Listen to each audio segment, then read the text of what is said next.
Hello and welcome to Move or Improve with Debbie. I'm Debbie Miller, your host. And, we talk about different aspects of the house buying and selling business. And some people want to stay put and age in place and retrofit their house to make it safe. That's great. Other people want to move to a new location, warmer climate, lower taxes, whatever. But then there are as a group of people that I've worked with over the years who have to sell, and they have to sell quickly, and they want to sell it as is. They are hoping for perhaps an investor or something like that. So I want to talk to you today about some options for selling fast as is. And you can do this through different methods, but auctions and iBuyers, instant buyers, are popular right now. And I've already talked about in previous podcasts about what's involved in staying in your home and making it safe to do so. And I mentioned projects that can be done to allow for easier access and usability inside and outside of the home. But many people want to stay in their home, but they don't know how to make improvements, and they don't know which ones are best if you're on a limited budget. After all, you're not the same young person who moved in years before and raised a family. Now, you've evaluated the costs of staying, and you've decided that moving while you're still able to do so is the best thing for you. So what happens next? How do you get the house sold? Well, you can spend money and fix up your house and get top dollar that way. But depending on the condition of your home and the location, the price you need, and the market conditions for selling, there are several different options available.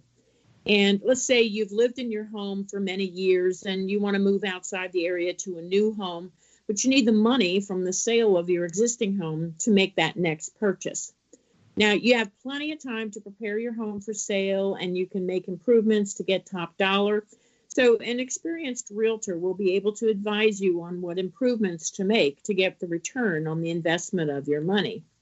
Now, buyers born between 1980 and 2000, the millennials, make up almost 35% of all buyers in the market today. The overwhelming majority of them believe that home ownership is an important long-term goal, and they see real estate as a good investment. Over the next several years, this age group will account for about 2/3 of new household formation. Over half of them prefer the suburbs when looking for a home. And according to statistics from the National Association of Home Builders, 3/4 of them want a single family home around 2,500 square feet and at least 2 levels, and they really want that open concept floor plan. Over 80% expect a home to have 3 or 4 bedrooms at a minimum and 2.5 baths, or at least 2. They have a clear idea of what they want in a lifestyle and how to achieve it. They want move-in ready, and they are willing to pay for a house that is move-in ready. They want smart technology, like using their phone to check on the house, like locking the door, turning the lights on or off, turn the oven on. The interior design of the home and the focus on function is of paramount importance. They value outdoor living space for entertaining their friends and family. They don't want to live in a high-density community like a condo or a townhouse or a golf course community. Top-ranking interior features are new kitchen appliances, a large primary bedroom, 2-car garage, and a finished basement. They prefer hardwood floors and prefer homes that are no more than 4 to 10 years old. They'll consider older homes, but they have to be fully renovated. Living near a major city does remain important, but living in the city is not as important as it once was. So to attract buyers like these, which make up a large portion of the buying market, you have to update your kitchen and your baths. Fresh coat of paint in a color that appeals to this market is also important. You have to neutralize the interior and remove your stuff so they can see how they will use the space. They're not buying your things, so you have to start early to remove items. After all, you're moving, so the sooner you pack boxes and donate or sell items you don't want to take with you, the better. Your realtor can provide an analysis of your market area and recommend a list price that will attract the right audience depending on what improvements you make.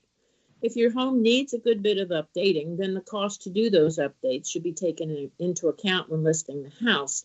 Because if your neighbor remodeled their kitchen recently and it cost them $40,000, you can't expect someone to pay the same price for yours if all you did was paint. Somebody has to make the improvements. If you make them, you reap the reward. If you don't make them, buyers will expect a lower price so they can make the improvements.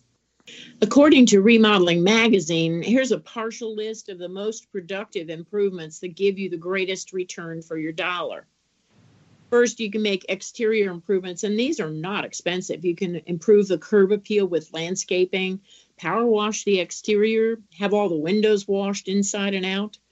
And you could consider installing a new steel reinforced door, or if you don't want to spend the money on that, at least paint the existing door and install new hardware. These simple tasks provide about 91% return on the money that you've spent, and it's really an easy thing to do. Second, you can, if you have a garage, consider replacing the doors. Remodeling Magazine says that it gives you a 91% return on your investment. The third possibility, if you live in an area that allows it, is to install manufactured stone veneer. You can replace vinyl siding with stone veneer and get a 97% return and improve the aesthetics of the home and its curb appeal. Fourth thing you can do is to add on a deck. Buyers want to enjoy and extend their outdoor entertaining space. Everybody does. And a deck will give you about 82% return on your investment. Now, if you already have a deck, power wash it, clean it, sand it if it's needed, seal it to improve the looks, unless it's a fabricated deck.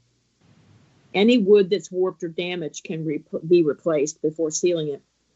Those are not expensive things to do, and they really give you the bang for the buck. The fifth thing to consider, since most buyers feel the kitchen and the bathrooms are important, and the kitchen is the heart of the home, and a lot of time is spent there. So even a minor overhaul can get you as much as 81% of your costs back, and it will help the house sell faster. Your painter can paint the cabinets. You can have quartz countertops installed, but swap out your old appliances for new energy-efficient ones. Another thing you can do is to update your bathrooms. You can do simple things like regrout the tile, replace the toilet, replace the sink cabinet with a taller one if you don't already have one. New sink and faucets don't cost very much, and that gets you a lot of bang for the buck. And it improves the looks. Now, remember, if you have a Whirlpool tub, Whirlpool tubs are no longer popular. People figured out that it takes too long and too much water to fill it up, and the jets get bacteria in them and mold. Not a big deal. So if you can take it out and replace it with like a two-person shower or even a single-person shower with rainfall shower heads and tile walls, that's all the popularity right now that you might need to make your home sell faster. Now, another thing you want to do, the seventh item, is to freshly paint throughout the house. An audience of younger buyers doesn't want to have to do stuff. So your realtor can tell you what colors are popular right now, and now's the time to strip the old wallpaper, paint in neutral colors. It is money well spent. Another thing that you might not think about is to install a Ring doorbell system and a Nest thermostat. Many of the younger buyers do everything on their iPhones, and Ring doorbells and Ring cameras and Nest thermostats. It makes it awesome, and it really gets people excited when they see that you've done that. So these are just a few of the things that Remodeling Magazine says will give you the bang for the buck. Obviously, depending on your location, you're going to be able to do some things, but getting rid of your stuff is important because they're not buying your stuff, and if you have too much stuff accumulated, they're not going to be able to see the house and visualize it as they would like it to be. So get rid of your stuff, declutter, pull out old stuff that just is too old. And if you've had it a long time, it could be stained. Old carpet could be stained. And if you have hardwoods underneath that carpet, pull up the carpet and show them that the hardwood floors are there. They love hardwood floors.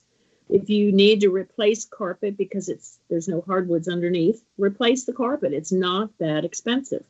You're going to be moving, so prepare to move by packing up stuff you don't need, donating it, selling it, throwing it away. Get your kids to come pick stuff up. There's different things that you can do to get the house sold and make it appeal to a wider audience of buyers than just an investor or someone who's going to not give you full price for your house. So let's switch gears and assume that you need to sell quickly and you don't want to spend money or time fixing it up. Well, an option is to sell your home to an investor or, as I said, an iBuyer. The I is short for instant buyer. And you let that person make the improvements. Yeah, it results in a lower price, but you're not inconvenienced by having to tidy up. You don't have to leave while the house is being shown. The fees are much higher as well, though. Let me explain how the system works, and then you can decide how you want to proceed, what solution is best for you, depending on your circumstances. So an iBuyer, you may have seen ads on TV or you get postcards or letters in the mail, and the company assures you that they'll buy your house quickly, 7 days, 10 days, whatever. That may sound great, but be sure you know what it involves. iBuying isn't offered in every state, so you'll need to find out if this type of transaction is offered where you live or where the house is located that you need to sell. You may be an adult child who lives out of the area and you want to sell your parents' house quickly. iBuyers do have deep pockets with the finances to pay cash for homes. Now, if you're buying a lower priced home and you need to sell quickly without fixing up your existing home, this method may work for you. Think of it as like selling your car using CarMax. You can often choose your closing date, and some owners will even stay in the house for a few days after the proceeds are received. This kind of sale rarely falls through. An iBuyer will buy your home outright for a low cost because they're going to resell it quickly after making the improvements. Many of the steps you would walk through to prepare your home are eliminated using this process. And the turnaround is quick because the iBuyer has in-house title search and recording capabilities, which are all part of the transaction process. So you'll get your proceeds in a pretty quick amount of time. There's no lender, no appraiser involved. There's no last-minute problems with, well, what is your house really worth? But be aware, you will get a much lower price for your home. It's called the Automated Valuation Model, the AVM. That's what these guys use, rather than a real estate professional who considers many factors when pricing your home for market. And the fees are substantially higher with an iBuyer than the negotiable commission a realtor offers. A company called Collateral Analytics did research recently and found that home sellers pay anywhere from 13 to 15% more in fees to an iBuyer than they would pay to a real estate brokerage to do the same thing.